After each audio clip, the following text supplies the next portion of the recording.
चेंबूर परिसरातून एक मोठी बातमी समोर आली आहे। मुंबईत सुरू असलेल्या मुसळधार पावसादरम्यान चेंबूरमध्ये अत्यंत दुर्दैवी घटना घडली आहे। चेंबूरच्या डायमंड गार्डन परिसरातील 11व्या रस्त्यावर आज दुपारी 3:30च्या सुमारास एक मोठे झाड युनिव्हर्सल स्कूलच्या बसवर कोसळले। या दुर्घटनेत बसमधील विद्यार्थी अडकले होते। या घटनेची माहिती मिळताच अग्निशमन दल, पोलीस आणि महानगरपालिका प्रशासन तातडीने घटनास्थळी दाखल झाले।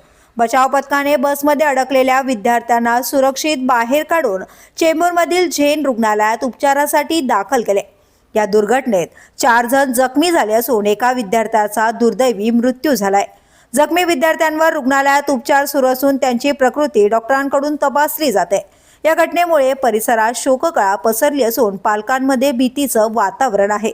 दरम्यान पावसाळ्यात झाडे कोसळण्याच्या घटना सातत्याने घडत असल्याने विद्यार्थ्यांच्या सुरक्षेचा प्रश्न पुन्हा एकदा ऐरणीवर आलाय। ब्युरो न्यूज, शहर मुंबई। व्हिडिओ आवडला असेल तर लाईक करा, शेअर करा आणि आमच्या चॅनलला सबस्क्राईब करा। बेल आयकॉन दाबायला विसरू नका।